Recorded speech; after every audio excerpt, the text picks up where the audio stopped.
बिस्मिल्लाहिर्रहमानिर्रहीम। मियां नवाज शरीफ वतन वापस पहुंच चुके हैं। उनकी तकरीर हुई, तकरीर में उन्होंने अमन का पैगाम दिया। हाथ में फाख्ता थी या कबूतर था, जो भी मामला था, उनका पैगाम पहुंचने के बाद बहुत से रद्दमल आ रहे हैं। पीपल्स पार्टी ने रद्दमल दिया, पीटीआई ने रद्दमल दिया और इंडिविजुअल तौर पर मुख्तलिफ सियासतदानों ने इसके ऊपर बात की कि मियां नवाज शरीफ ने अपना CV पेश कर दिया है, शायद वो नए लाडले हैं। क्या मामला होंगे, गुफ्तगू करेंगे आज के प्रोग्राम में। मेरे साथ मौजूद हैं आमिर ज़िया साहब, सीनियर सहाफ़ी हैं, तज़ियाकार हैं। उनके साथ साथ मौजूद हैं नसरुल्लाह मलिक साहब लाहौर से, मियां नवाज शरीफ साहब के साथ तैयारे में मौजूद भी थे, सफ़र भी करते रहे, उनसे भी हाल अहवाल भी लेंगे, पंजाब का तजिया भी लेंगे। अजहर जावेद साहब लंदन में मियां साहब के आसपास जो चंद लोग थे, जो चंद सहाफ़ी थे, उसमें अजहर जावेद साहब भी थे, तो उनसे पूछेंगे कि मियां साहब का बयानिया लंदन से लाहौर आते तक तब्दील कैसे हो गया, क्योंकि बड़े सवालात इसके ऊपर हो रहे हैं। लेकिन आमिर ज़िया साहब, आप ही से शुरू करूँगा।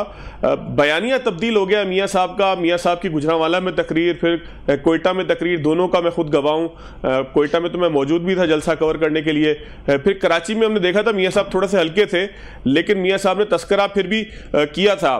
तो सूरत-ए-हाल ये है कि मियां साहब जब लंदन में इब्तिदा करने लगे, ऐलान उन्होंने किया सफ़र का, तो उन्होंने 2 जर्नलों का नाम लेके कहा कि मैं उनसे हिसाब लूंगा। साकिब निसार साहब का तो नाम वो लेते ही रहते थे। फिर अचानक जब लाहौर पहुंचे हैं तो बयानिया तब्दील हो गया है, टोन तब्दील हो गई है, कहते हैं किसी से इंतकाम नहीं लूंगा। तो ये डील या फिर आप समझते हैं कि सियासतदानों ने कुछ सीख लिया है कि महाजराई से कुछ हासिल नहीं होगा? आखिर इन तीनों चीजों में से है क्या? देखिए, पावर पॉलिटिक्स के अपने तकाजे होते हैं। नवाज़ साहब की जो आज इसको आप यूटर्न कहते हैं, उनकी अमलियत पसंदी भी मैं इसको कह सकता हूँ कि उन्हें पता है कि माजी में उन्होंने कोशिश की थी मुशर्रफ साहब से को जो है कहते हैं होल्ड हिम अकाउंटेबल, लेकिन वो नहीं कर सके थे और उसके नतीजे में उनके जो ताल्लुकात थे एस्टेब्लिशमेंट के साथ खराब हुए और वो वन ऑफ द फैक्टर्स बना उनके आउटस्टर का। उसी तरह उनको इस बात का अंदाजा, और जाहिर है कि नून लीग जो है वो एक बड़ी जमात है, उसमें जो उनको मशवरा दिया गया होगा शहबाज शरीफ साहब की तरफ से और दीगर उनके दोस्तों की तरफ से, साथियों की तरफ से, वो यही होगा कि एतदाल की राह अपनाएं।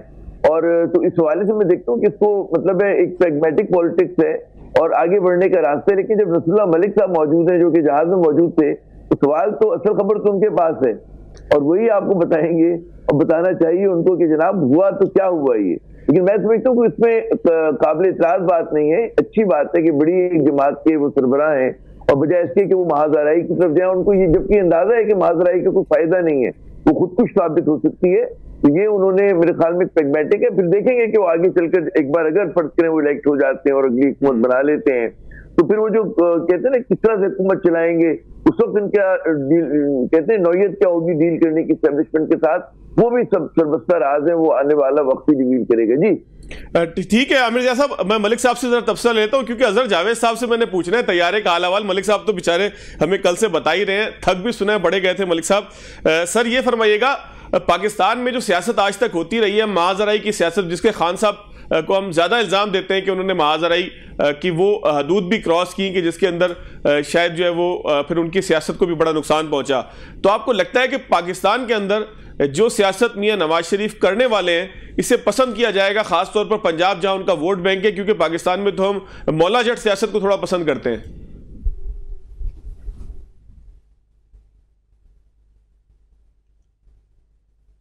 जी मलिक साहब, आपसे सवाल था।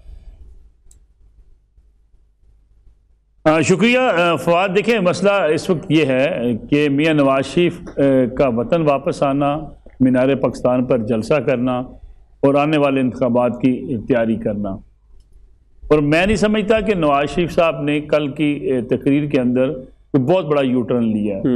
उन्हें गिला शिकवा जो माजी में था, उन्होंने रात भी उसका इजहार कर दिया।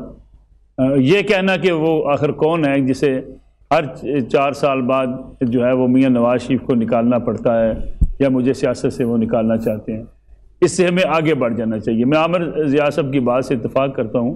मियां नवाज शरीफ को भी इस बात का एहसास भी है, इदराक भी है कि महाजराई से, सिर्फ महाजराई से उन्हें कुछ हासिल नहीं होगा, बल्कि सियासत में जो इस वक्त जो है चपकलिश है या सियासत के अंदर इस वक्त इंतहा पसंदी है, उससे बचने का वाहिद रास्ता ये है कि शिकवा गिला ज़रूर होता रहे, लेकिन मुस्तकबिल की बात की जाए।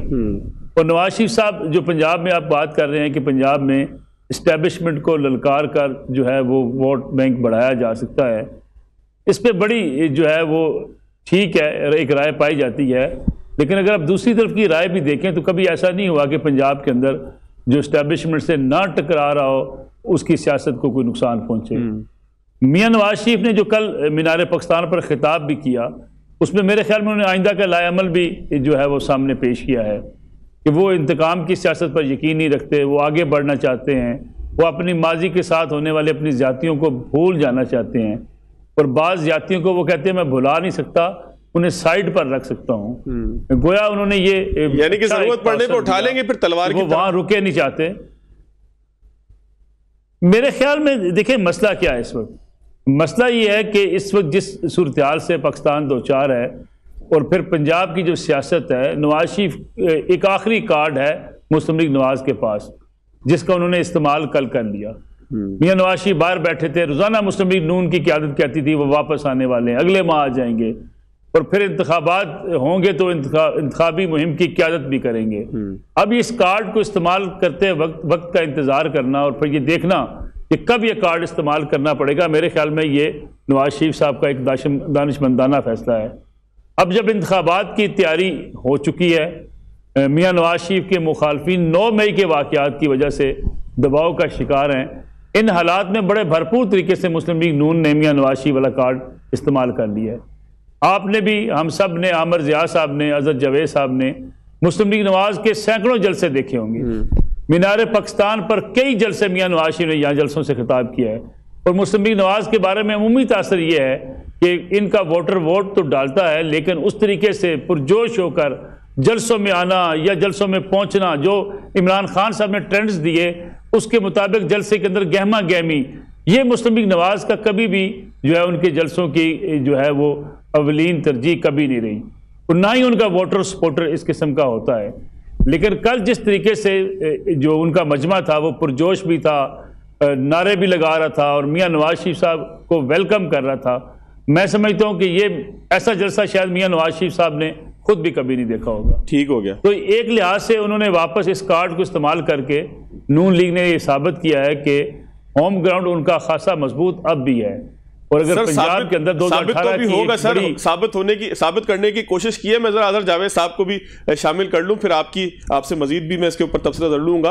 अजहर जावेद साहब, लंदन में लोग ये कहते हैं कि मियां साहब का बयानिया बड़ा सख्त था, लंदन से लाहौर आते आते फ्लाइट में कुछ ऐसा हुआ, फ्लाइट से पहले शहबाज शरीफ साहब ने कुछ ऐसा पैगाम दिया, सुलह का, अमन का पैगाम कैसे दिया, वरना तो महसूस ही होता था कि मियां साहब भूलने वाले नहीं है जनरल बाजवा को, हालांकि उन्होंने आखिरी दिनों में बड़ा सपोर्ट भी किया, उनके भाई की हुकूमत इमरान खान साहब के बकौल के बनवाई उन्होंने।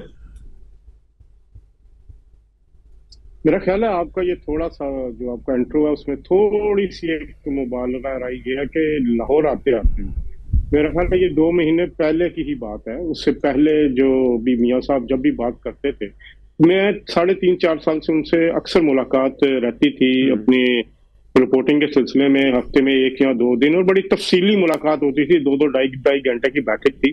3.5 साल पहले जो वो बात कर रहे थे, वो मेरा ख्याल है कल भी उन्होंने अपनी तकरीर में उस तरफ इशारा दे दिया। नवाज शरीफ का बयानिया कोई चेंज नहीं हुआ।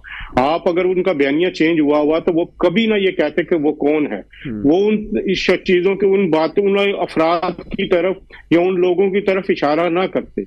नवाज शरीफ का बयानिया आज भी है। नवाज शरीफ के बयानिए के 2 हिस्से हैं। देखें नवाज शरीफ की ताकत क्या रही है, नवाज शरीफ की ताकत रही है तरक्याती प्रोग्राम, मईशत की बहाली, और इस हवाले से लेके जो कुछ भी उन्होंने 2013 से 17 तक किया, ये उनकी ताकत है। दूसरी ताकत उनकी क्या रही है कि उन्होंने हमेशा एस्टेब्लिशमेंट या उसको अपने फुल इख्तियारात को इस्तेमाल करने की कोशिश की, तो जिस पर उनका टकराव हुआ। नवाज शरीफ साहब ने जो आप जिस तकरीर को लेके हंगामा हुआ या बात हुई, कि उनकी निजी जो कह लें कि पार्टी की मीटिंग थी, जिसके जो तकरीर के जो मामला थे वो बाहर आए, जिसमें उन्होंने नॉर्मल बात की जो 3.5 साल कर रहे थे। मैं ये एक बात आपको बताऊं, इस वक्त दो हालात होते हैं। नवाज शरीफ जब लंदन में थे तो वो एक तरह की अपोजिशन की सियासत में थे। अब जो मैं उनको उतरता हुआ देखा, या मैंने उनसे जो पहले महीना 2 महीने पहले या 3 महीने पहले की कह लें, तो मुझे लगता है कि वो ज़हनी तौर पर इक़्तिदार में आ चुके हैं। जब बंदा इक़्तिदार में आ जाए या अपने आप को समझ रहा हो कि वो इक़्तिदार की तरफ जा रहा है, तो वो टकराव की सियासत नहीं करता, वो सुलह की सियासत करता है। तो वो सुलह कोशिश करता है कि जो चीज उसके करीब हो रही है वो उसको मजीद दूर ना करे। और अब इस चीज को दूर करने में सिर्फ एक राय, जो चीज रास्ते में हो सकती है वो एस्टेब्लिशमेंट से टकराव हो सकता है। ये उनका दानिशमंद फैसला ये होगा कि उन्होंने वक्ती तौर पर वो इलेक्शन लड़ने के लिए, जो इलेक्शन इंतखाबात में जाने के लिए जरूरियात हैं, वो उन्होंने पूरी की। अब वो अपना जो बयानिया है वो एज ए अपने आप को अगर वजीर आजम समझ रहे हैं या वो समझ रहे हैं कि वो करीब हो रहे हैं, तो अब उनको सबको साथ लेके चलना है, जो एक दानिशमंदाना चीज है। जैसे इमरान खान साहब अगर जब वो इख्तिदार में आए थे तो सबको लेके चलते तो हालात शायद अब तक मुख्तलिफ होते। तो अब वो जिम्मेदारी का एहसास कर रहे हैं, वो टकराव की तरफ नहीं जा रहे। तो नवाज शरीफ जब आपने कहा कि नवाज शरीफ ज़हनी तौर पर जो है वो इख्तिदार में अपने आप को महसूस कर रहे हैं, तो मैंने देखा आमिर ज़िया साहब भी मुस्कुरा रहे हैं और मुस्कुराहट मेरे चेहरे पे भी है। आमिर साहब क्यों मुस्कुराए? मैं तो अपनी जो है वो जब प्रोग्राम का दोबारा आगाज करूंगा ब्रेक के बाद तो बता ही दूंगा कि मुझे क्यों, मेरे चेहरे पे मुस्कुराहट क्यों है, लेकिन आमिर साहब से जरूर पूछेंगे ब्रेक के बाद।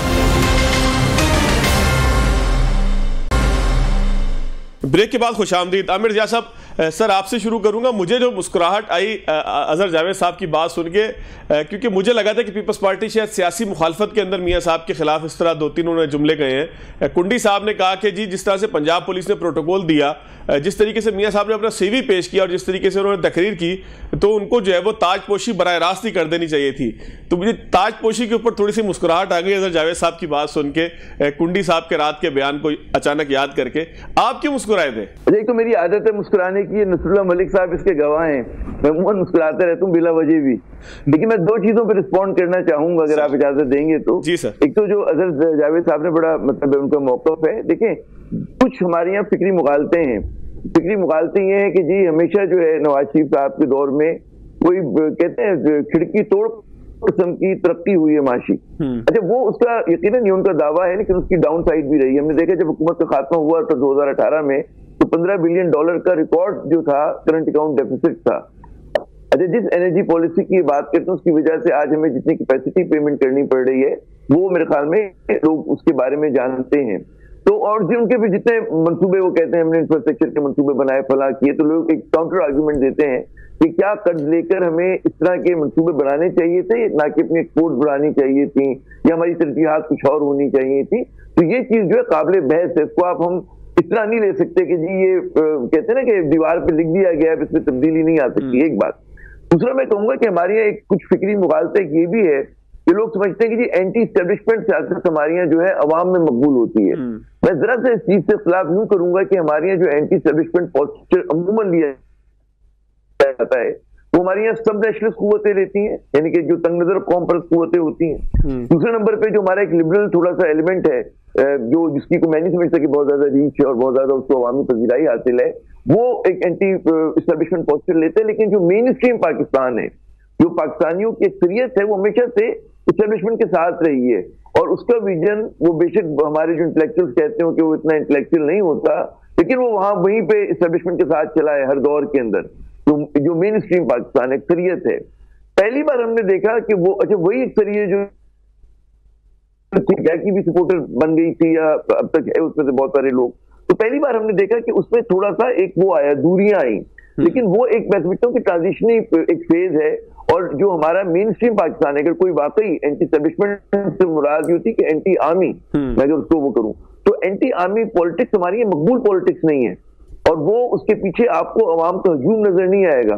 वो छोटे से मतलब है PTM की सियासत हो सकती है, किसी और जमात की तरह की सियासत हो सकती है।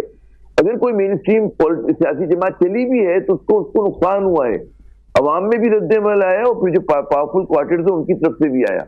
नवाज शरीफ साहब के साथ जो मसला रहा है, बस मेरा आखिरी नुकता है ये कि ये मतलब है साथ लेने का बड़ी अच्छी बात है, लेकिन जब वो इक़्तिदार में आ जाते हैं तो और वो समझते हैं कि जी मैं जो हूं अब इतना ताकतवर हो गया हूं कि हर जो मैं बात करूं वो मान ली जाए।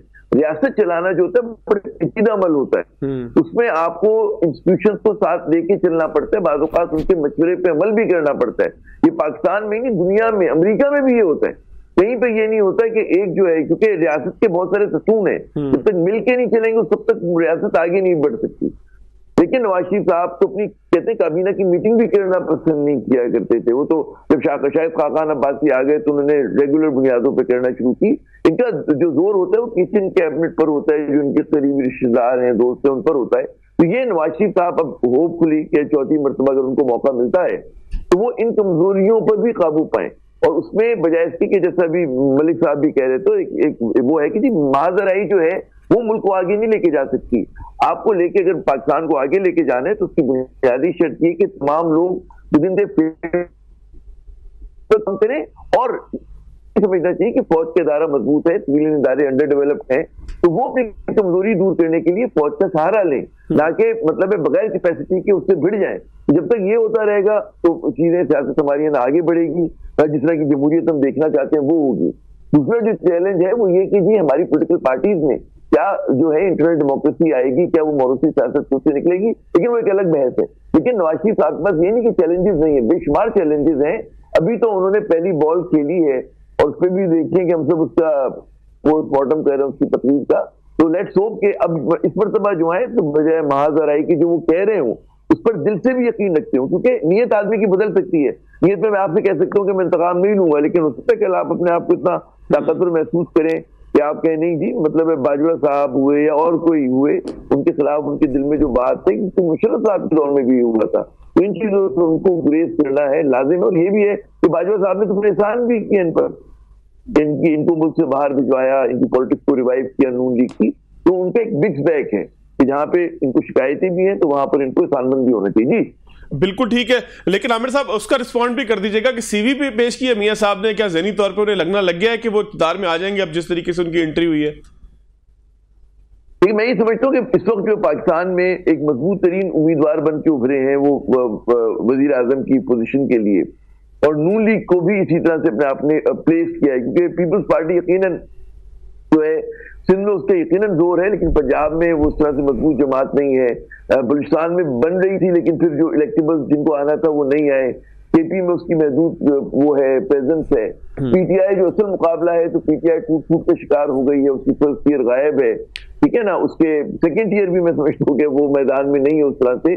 पॉपुलर सपोर्ट बेस एक अलग चीज होती है, लेकिन इलेक्ट्रल पॉलिटिक्स में इलेक्शन डे के दिन कि आपके पास कैंडिडेट हो, इलेक्शन डे को मैनेज करने वाले लोग हों, वो अगर नहीं होंगे तो आपकी बहुत सारी मकबूलियत भी हो तो ट्रांसलेट नहीं होती बैलेट बॉक्स के अंदर। बिल्कुल ठीक है मलिक साहब, जरा आप भी रिस्पॉन्ड कर दीजिएगा कि एक कामयाब जलसा ज़ाहिर है कि नून लीग ने किया है, एक आगाज उन्होंने अच्छा किया, जिस तरह से आमिर साहब ने कहा कि पहली बॉल उन्होंने खेली है और अच्छी खेली है, लग तो ये रहा है। तो आपको लगता है कि पंजाब में जो अडियाला जेल के कैदी के चैलेंजेस हैं इंतखाबी मैदान में, मियां साहब की इनिंग उसको जो है वो ओवरकम कर सकेगी? पहली बात तो हम दुआ को भी हैं, क्योंकि मैं इस बात से इत्तेफाक करता हूं कि हमारे आमिर ज़िया साहब हर हाल में मुस्कुराने वाले हैं। आमीन आमीन। अल्लाह ताला उनकी मुस्कुराहट को ऐसे ही कायम रखे। दूसरी बात, मैं आमिर ज़िया साहब की इस बात से भी इत्तेफाक करता हूं कि हमारे यहाँ इस्टेब्लिशमेंट के ख़िलाफ़ जिस सियासत को समझा जाता है वो मेन स्ट्रीम पार्टीज़ ने कभी इस किस्म की इस्टेब्लिशमेंट मुखालिफ सियासत नहीं की। हाँ, इक्का दुक्का वाक़यात ज़रूर हुए, और आप मियां नवाज शरीफ के हवाले से भी कह सकते हैं कि वो एंटी इस्टेब्लिशमेंट नहीं है, वो एंटी परवेज़ मुशर्रफ हो सकते हैं, वो एंटी जो है वो जनरल कमर जवेद बाजवा भी इस वक्त हो सकते हैं, लेकिन वो पाकिस्तान आर्मी या एस्टेब्लिशमेंट के मुखालफिन में से नहीं है। मलिक साहब कहते हैं कलामी की माजरत, चले इसको एंटी एस्टेब्लिशमेंट के बजाय अगर सवाल को थोड़ा सा चेंज कर ले या इसके अंदर एक लफ्ज का इजाफा कर ले कि हम मौला जट टाइप सियासत जब मैं कह रहा हूं तो इसका मतलब यह है कि मुखालफिन को ललकारते हैं, उनके खिलाफ बात करते हैं, और बुरी सी बात यह भी होती है कि घरों तक पहुंच जाते हैं, जातियात तक पहुंचते हैं। सर उस चीज से भी मियां साहब अब तौबा कर लेंगे? मेरे ख्याल में नवाज शरीफ साहब की सियासत 2006 से सियासत बदल चुकी है। अगर आप मियां नवाज शरीफ की सियासत का तजिया करें तो जब चार्टर ऑफ डेमोक्रेसी हुआ था उसके बाद नवाज शरीफ साहब की सियासत काफ़ी बदली हुई सियासत है। शहबाज शरीफ साहब की 1-2 तकारीर हुई थी आसिफ अली जरदारी साहब के खिलाफ, जिसपे मियां नवाज शरीफ ने अपनी नाराजगी का इजहार किया। Sir Khwaja Sahab tractor trolley के अंदर असेंबली में खड़े होके मैं गुजारिश सुने, देखिए ये जुमलेबाजी हमारे यहाँ कौमी असम्बली में होती है जो नहीं होनी चाहिए, वो दोनों तरफ से होती है। अब देखिए ना, एक शख्स के खिलाफ शायद हकान अब्बासी जैसे धीमे आदमी के खिलाफ जब वो असम्बली में आते थे तो चोर चोर के नारे लगाने शुरू कर दिए जाते थे, तब वो गुस्से में आके उन्होंने कहा तुम्हारा बाप चोर होगा। मसला ये है कि असम्बली के अंदर इस किस्म की नुक्ता चीनी नोक झोंक ये हिस्सा रही है पार्लियामेंट का, लेकिन आप सोचें कि किसी बड़े जलसे से खिताब करते हुए किसी के खिलाफ इंतकाम की सियासत करना, जेलों में बंद कर देना, ये मियां नवाज शरीफ की सियासत 90 ये जो है 7 की सियासत से पहले ख़त्म हो गई थी। उसके बाद सिर्फ नवाज शरीफ साहब एक बदले हुए सियासतदान है, और कल के जलसे में नवाज शरीफ बहुत बदले हुए सियासतदान है। इवन 2013 से 2023 का जो सफ़र है, अब कल की एक उनकी तकरीर को आप देखें, उन्होंने बारहा ये कहा मैं इंतकाम की सियासत पर यकीन नहीं रखता। फिर उन्होंने कहा कि मेरे कारकुन जो सोशल मीडिया पे बैठे हुए हैं वो गाली की बजाय गाली का जवाब गाली से ना दें, मेरी तरबियत ऐसी नहीं हुई। नवाज शरीफ साहब ने इमरान खान साहब के हवाले से जब वो गिरे थे, आपको याद होगा, उनके घर चले गए थे। फिर जितना अरसा नवाज शरीफ साहब को गालियां दी जाती रही, मेरा नहीं ख्याल कि नवाज शरीफ साहब ने चंद जुमले कहे होंगे मियां इमरान खान साहब के हवाले से। अक्सर वो यही कहते नजर आते थे कि मैं अपना मामला अल्लाह पर छोड़ता हूँ, अल्लाह बेहतर फैसला करने वाला है। और लंदन के अंदर भी अगर जवेद साहब गवाह हैं, मैंने तो बारहा देखा है जब उनसे सवाल पूछा गया कि क्या पाकिस्तान जाकर वो इन लोगों से इंतकाम लेंगे, तो मियां नवाज शरीफ ने कहा था कि अल्लाह ही मेरा इंतकाम लेगा। यानी इसका मतलब यह है कि वो खुद भी बाहर बैठकर ललकारे मार सकते थे, ललकार सकते थे। ये सियासत इमरान खान साहब ने पकड़ी पिछड़े में कि जी मैं छोड़ूंगा नहीं, मैं इनको घरों में बंद कर दूंगा, जेलों में डाल दूंगा। तो नवाज शरीफ साहब की सियासत इससे मुख्तलिफ सियासत है। नवाज शरीफ साहब के पास एक कार्ड हमेशा से रहा है, उस पर आप इख्तलाफ करें, मैं उस अमर जहाज साहब की बात से भी इत्तफाक करता हूँ। बाज़ मनसूबे ऐसे हैं जिन पे आप एतराज़ कर सकते हैं, जिन पे नुक्ताचीनी की जा सकती है। मैशत के बहाली के जो दावे हैं इमरान खान साहब के हों या शहबाज शरीफ साहब के हों या मियां नवाज शरीफ के हों, उस पर तनकीद की जा सकती है। लेकिन नवाज शरीफ साहब के पास पंजाब में एक ही कार्ड रहा है, वो कार्ड बहरहाल उनका दुरुस्त कार्ड है। वो कहते हैं मैंने मोटरवेज बनाई, इससे आप इत्तफाक आपको करना पड़ेगा। वो कहते हैं मैंने रिंग रोड बनाई, आपको इत्तफाक करना पड़ेगा। वो कहते हैं मैंने मेट्रो बनाई, आपको इत्तफाक करना पड़ेगा। वो कहते हैं कि मैंने पंजाब के अंदर सड़कों का जाल बिछा दिया, ये आपको बात मानना पड़ेगी।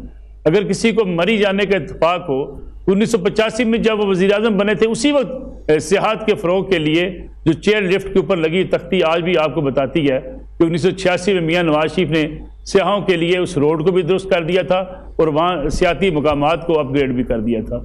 डेवलपमेंट की सियासत मियां नवाज शरीफ की सियासत रही है। लाहौर के लोग इस बात से गवाह हैं और ये इल्ज़ाम लगता है मियां नवाज शरीफ के ऊपर कि जी लाहौर को बना दिया गया। बस लाहौर पंजाब का दारुल हुकूमत है, दिल्ली को बनाया गया है। दिल्ली से बाहर जाके आप देखें, आपको हालात वैसे नजर नहीं आते जो दिल्ली के अंदर है। इसीलिए जो बड़े शहर होते हैं, अगर बड़े शहरों को बेहतर किया जाए तो मुल्क की इकानमी का पहिया चलता है, लोग बाहर से आते हैं, सरमायाकार आते हैं। जरा मोटरवे के इर्द गिर्द जाकर देखे थे कि मियां नवाज शरीफ के ऊपर और इल्जाम है जीटी रोड की पार्टी है। भाई जीटी रोड की पार्टी इसलिए कहा जाता है कि जीटी रोड के इर्द गिर्द लगने वाले जितने डिस्ट्रिक्ट थे, नवाज शरीफ ने वहां डेवलपमेंट का काम किया। अब आप उस डेवलपमेंट के कार्ड को माइनस नहीं कर सकते और ये स्ट्रेंथ रही है नवाज शरीफ की, और नवाज शरीफ इसी के ऊपर आज तक खेलते चले आ रहे हैं। कल का जलसा ठीक बात है, पहली बॉल थी, लेकिन मैं समझता हूं कि मियां नवाज शरीफ को 2018 में भी पंजाब में नहीं हराया जा सकता था। अब हालात बड़े मुख्तलिफ हैं। आज तो उनके मुखालफिन दबाव का शिकार हैं, तब मियां नवाज शरीफ दबाव का शिकार थे, उसके बावजूद वो जीतने में पंजाब कामयाब हो गए थे। सर लेकिन अवामी हिमायत का ऐसा चैलेंज उनको कभी भी शायद दरपेश नहीं आया जब से उन्होंने जीतना शुरू किया। खान साहब की अवामी हिमायत को आप ऐसे अक्सर नजरअंदाज तो नहीं कर सकते ना। देखिए, एक है अवामी हमायत, एक है इलेक्शन डे पे वोट डाल के उम्मीदवार को कामयाब कराना। ये इमरान खान साहब के पास सारी अवामी हमायत मौजूद थी। अभी जब पंजाब में ज़िमनी इलेक्शन होने वाले थे, इमरान खान साहब ने 91% टिकटें जो हैं वो इलेक्टेबल्स को दी थी। अगर इमरान खान साहब अवामी हमायत की बुनियाद पर ये सीटें जीत सकते तो 91% टिकटें इलेक्टेबल्स को ना देते। यानी पंजाब की सियासत में भी आपको इलेक्टेबल्स की जरूरत पड़ती है, आपको बिरादरी की जरूरत पड़ती है। जिस शहर में मैं बैठकर आपके प्रोग्राम में शिरकत कर रहा हूं, इस लाहौर की क्यादत के लिए दो बिरादरियां हमेशा आगे रही हैं, या लाहौर का मेयर अराई होगा या लाहौर का मेयर कश्मीरी होगा। आप मुझे बताइए, दोनों में से आप बाहर निकाल के दिखा दीजिए।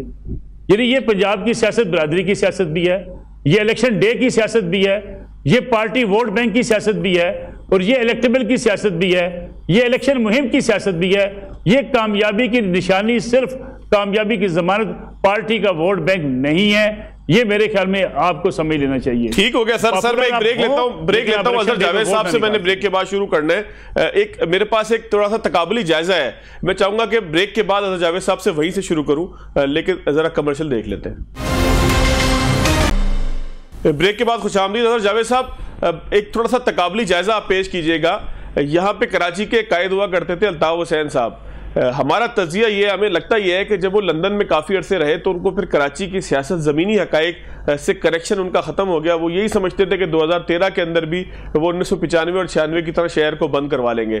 तो मियाँ साहब ने भी 4-5 साल वहाँ पर गुजारे हैं। क्या पाकिस्तान में जो तब्दीलियाँ आई ख़ास तौर पर उनके भाई की हुकूमत संभालने के बाद, कि उसी इमरान खान को लोग जो नापसंद कर रहे थे फिर लोगों ने पसंद करना शुरू कर दिया, ये ख्याल हो सकता है, लेकिन इसको सर्वे रिपोर्ट्स जो है वो सच साबित करती हैं कि उनकी अवामी मकबूलियत एक हासिल हुई है।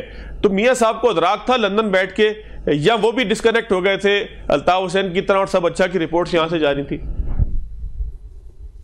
देखिए, दो चीजें हैं। आप जो अल्ताफ हुसैन साहब की बात कर रहे हैं, अल्ताफ हुसैन साहब का मामला था, उन्होंने पब्लिक के साथ अपने आप को डिस्कनेक्ट कर दिया था, वो लोगों से मिलते नहीं थे उस तरीके से। मैं यहाँ पे पिछले 4 साल रहा हूँ, नवाज शरीफ साहब हर हफ्ते मिलते हैं लोगों से। उन्होंने दिल में 8-8, 10-10 उनकी मीटिंग्स होती थी, और वो लोग होते थे जो पाकिस्तान से आते थे। हर जुमे को यहाँ एक मुकम्मल महफिल होती थी जिसपे 25-30 लोग, 40 लोग बैठे होते थे। वो हर हफ्ते जुमे को होती थी। तो लोग इन्होंने डिस्कनेक्ट नहीं किया। मैंने ये भी देखा था नवाज शरीफ अपनी 3rd टियर लीडरशिप पर वो उससे भी फोन पे बात करते थे, 2nd टियर से भी बात करते थे। तो ये एक बहुत ही मुख्तलिफ काबिल जराइज है। नवाज शरीफ को जमीनी हकायक का बिल्कुल इदराक था। मैं आपको बात बताऊं, आप कहते हैं ना कि नवाज शरीफ की जो इक्तदार के हवाले से, मैंने 3 दफा सफर किया उनके साथ। 2007 में जब मुशर्रफ दौर था, जब वो आ रहे थे तो जो टेंशन की माहौल था, जो एक खौफ था, या जो समझ लें कि एक खदशात थे, वो उसमें उन्होंने ट्रैवल किया। वो आए, इस्लामाबाद से उनको सऊदीया भेज दिया गया। मैंने 2018 में भी सफर किया, से भी माहौल था, उनको पता था कि वो आएंगे सीधा जेल जाएंगे। जब हम यहाँ उतरे 2007 में भी इस्लामाबाद एयरपोर्ट पे उतरे, तो मुझे वो याद आ गया कि जब उनके साथ जो सलूक हुआ, सैकड़ों पुलिस वाले उधर मौजूद थे उनको गिरफ्तार करने के लिए। मुझे 2018 में भी लाहौर एयरपोर्ट पे उतरा था, मलिक साहब साथ थे। जब हम सीढ़ियों से नीचे उतर रहे थे तो एक जम्मे गफीर था 2 लोगों को पकड़ने के लिए, 2 लोगों को, एक जिसमें खातून थी, नवाज शरीफ और मरियम नवाज को पकड़ने के लिए सैकड़ों लोग नीचे रनवे पे खड़े थे कि शायद इन्होंने भाग जाना है। उनके साथ जो सलूक हुआ एयरपोर्ट पे थे, वही मुझे कल जो खुशगवार हैरत हुई, जो मैंने आपको बात की ना इक़्तिदार में आने की, उसका समझ रहे हैं। चंद वीक पहले, 2 महीने पहले, पाकिस्तान का स्टेट ऑफ पाकिस्तान का नुमाइंदा मिलता है डॉक्टर फैसल नवाज शरीफ से उनके ऑफिस में जाके। वहां पे जो सऊदीया, कतर, यूएई, मुख्तलिफ ममालिक के सफारतकार अहम लोग नवाज शरीफ से मिलते हैं जाके उसके ऑफिस में, उसके घर में। उसके बाद वो जब वहां से निकलते हैं तो डॉक्टर फैसल, जो स्टेट ऑफ पाकिस्तान का नुमाइंदा, हिथ्रो एयरपोर्ट पर उनको प्रोटोकॉल देता है, और प्रोटोकॉल में उनको वहां से अलविदा कहता है। सऊदीया पहुंचते हैं तो उनको शाही प्रोटोकॉल मिलता है, स्टेट ऑफ पाकिस्तान भी वहां मौजूद होती है। दुबई पहुंचते हैं, स्टेट ऑफ पाकिस्तान का नुमाइंदा भी वहां पे मौजूद है, और दुबई के जो शाही खानदान है उसका खुसूसी प्रोटोकॉल, हम मलिक साहब गवाह होंगे, कल दुबई एयरपोर्ट पे जो प्रोटोकॉल मिल गया नवाज शरीफ को, वो शायद ही किसी को मिला हो। जो लोगों को उन्होंने वहां पे एक तस्वीर बनाना या वीडियो बनाना भी जो है वो जायज नहीं है, लोगों को नहीं बनाया जाता। लेकिन कल स्टेट ऑफ जो यूएई ने जो उनको प्रोटोकॉल देकर वहां से अलविदा किया, और जिस तरह इस्लामाबाद में उतरे हैं, जो उनको प्रोटोकॉल मिला है, वो उनका जहाज वो रुका, लोग आए हैं, वो बैठे हैं। उसके बाद जब लाहौर एयरपोर्ट पे देखा तो मेरे लिए खुशगवारी मजीद बढ़ गई कि पूरा एयरपोर्ट उनके लिए बंद था, सिर्फ हम लोग बाहर आए हैं वहां से, एयरपोर्ट पे कोई और था ही नहीं, और खुसूसी प्रोटोकॉल। मैं सिर्फ ये कह रहा हूं कि नवाज शरीफ का मसला जो है वो एस्टेब्लिशमेंट नहीं रहा, उसका अपने लोगों से जो कनेक्शन है वो उसकी ताकत है। कल जो लोग वहां पे इकट्ठे हुए हैं वो नवाज शरीफ के लिए हुए हैं, नवाज शरीफ के नाम पे हुए हैं। उससे पहले भी लोग जलसे करते थे ना, अगर आपने कहा शादरे वाला जलसा याद हो तो मरियम नवाज का नकाम हुआ, उसके बाद आप देखें ये एक बहुत बड़ी निशानी होती है। नंबर्स गेम बाद में होती है, हवा चलने की निशानी होती है, और हमारा पंजाब तो चला ही हवा के पीछे है हमेशा। तो नवाज शरीफ के लिए ये नादर मौका है, वो अगर अभी 2-3 महीने कंपेन सीधा कर लेते हैं तो वो जीत भी जाएंगे। और एक और बात, मुस्लिम लीग नून का बाप जो इसका बड़ा था वो घर पे नहीं था, पीछे लड़ाइयां थी। आपको ये सब, आप यहाँ पे रहते हैं, आपको नहीं पता कि लाहौर की सदारत के लिए या लाहौर के लिए क्या क्या लड़ाइयां हुई हैं, कौन कौन से ग्रुप है। अब उनकी पार्टी का सरबराह घर आके बैठ गया, अब वो मामला को सीधा करेगा और सारे उसकी तरफ देखेंगे। अब लोग दूसरों की तरफ नहीं देख रहे कि यार मैंने उस पार्टी लीडर की तरफ देखना है, मैंने उसकी तरफ। ठीक हो गया, बहुत फर्क ठीक हो गया। अजहर जावेद साहब, मैं जरा आमिर ज़िया साहब से इस पे तबसरा ले लूं। आपने कहा प्रोटोकॉल बड़ा स्टेट की तरफ से मिला। आमिर ज़िया साहब, फिर वोट को इज्जत दो, और फिर जमहूर कहाँ गए कि अगर एक गैर मुंतखब शख्स को स्टेट प्रोटोकॉल देती है, और गैर मुंतखब भी वो कि जो अदालत को यकीन दहानी करके मुल्क से बाहर जाता है। बात की कि एक मुतनाज़ा अमल किया था जो पाकिस्तानी वो है हाई कमिश्नर है बरतानिया में, क्योंकि उस वक्त तक नवाज शरीफ साहब बल्कि आज भी एक्सपाउंडर भी थे उस वक्त तो, और एक सजा याफ्ता भी थे। तो सवाल पैदा होता है, और क्या ये उनका जॉब डिस्क्रिप्शन है कि उनको जो भी पाकिस्तानी सियासतदान हो उसको इस तरह का प्रोटोकॉल देंगे? तो मेरे ख्याल में जब इस तरह का बर्ताव होता है तो आप गैर जरूरी किस्म के तनाजात खड़े करते हैं।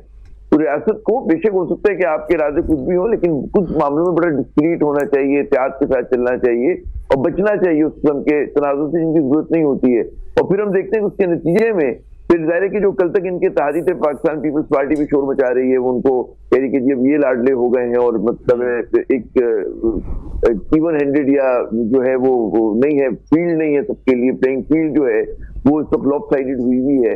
ये तमाम चीजें हो रही हैं और उसकी वजह से कि ये अमल जारी रहा तो अगले इंतखाबात जो हैं वो बिला वजह मुतनाज़ा बन सकते हैं, बन जाएंगे, क्योंकि आपने एक जमात पीटीआई तो पहली मुश्किल में उस पर क्रैकडाउन हुआ है, पहली टियर छोड़ के जा चुकी है और सेकंड टियर भी बिछड़ी हुई है, तंजीमी ढांचा खत्म हो गया उसका, बहुत बड़ी हद तक हिल चुका है वो। फिर उसमें जो कल तक आपके ताज़ी होते थे वो भी अगर आप पे एतराज करने लगे तो फिर जो भी इंतखाबी अमल होगा, बेशक आप कहते रहे कि मैं सबको साथ लेके चलूंगा, फला होगा, लेकिन फिर उसी तरह की अनसेटलिंग बात हो रही होगी जो कि 2018 के इंतखाबात में देखी हमने। उससे पहले हमने देखा कि ये एक बड़ी पावरफुल किस्म की अपोजिशन है कि जो उनके खिलाफ बड़ी वोकल तरीके से बात कर रही है। और नवाज शरीफ साहब के दो चैलेंजेस जो मैंने कहा ना कि एक तो अवामी परसेप्शन उनके लिए बड़ा वो है कि जहां पर उनके चाहने वाले हैं वहां वो लोग भी है कि जो समझते हैं, उनके ईमान का हिस्सा बन गया है जी कि इन पे जो करप्शन चार्जेस थे दुरुस्त है। अब बहुत सारे आप पाकिस्तानियों से बात करें वो इस बात पे यकीन करते हैं। तो इतनी पोलराइज हुई हमारी सोसाइटी, तो उस परसेप्शन को कैसे तब्दील करेंगे? बिल्कुल ठीक है। एस्टैब्लिशमेंट के साथ ताल्लुकात कैसे मैनेज करेंगे आज के दौर में, जबकि एस्टैब्लिशमेंट के पास जो कहते हैं कि आपकी डेमोक्रेसी कमजोर हुई है और एस्टैब्लिशमेंट का ज्यादा ग्रिप मजबूत हुई है मुख्तलिफ चीजों के ऊपर।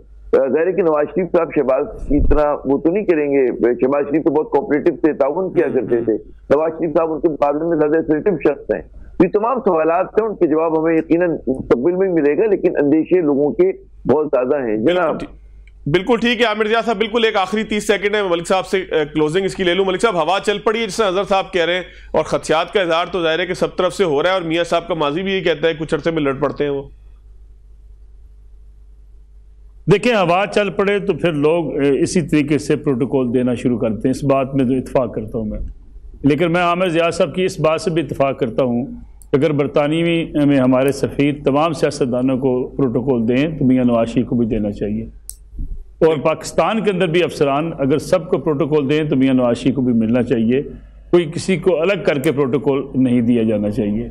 और ना ही मेरे ख्याल में मियां नवाज शरीफ ने बरतानवी हाई कमिश्नर से, पाकिस्तान के हाई कमिश्नर से कहा होगा कि वो इस किस्म का प्रोटोकॉल दें। रही बात दुबई के अंदर, देखिए मियां नवाज शरीफ इस रीजन के सबसे सीनियर तरीन सियासतदान हैं, और उनको अगर दीगर ममालिक के अंदर उनको प्रोटोकॉल दिया जाता है या एयरपोर्ट पे स्पेशल उनकी सिक्योरिटी दी जाती है तो वो उन ममालिक के प्रोटोकॉल का एक हिस्सा है। और अगर इस रीजन के सबसे सीनियर पॉलिटिशियन, मैं आपकी बात को कंक्लूड कर देता हूं कि वो 3 मरतबा के साबिक वज़ीर आज़म में कुछ ना कुछ तो उनका ताल्लुकात और खारजा पॉलिसी के अंदर उनका जो असर था उसका भी जो है वो हमें अक्स नजर आता है। आप तीनों मेहमानों का शुक्रिया, आमिर रियाज साहब का, नसरुल्लाह मलिक साहब का, जावेद साहब का। आज के प्रोग्राम का इख्तिताम होता है, इजाज़त दीजिए, अल्लाह हाफ़िज़।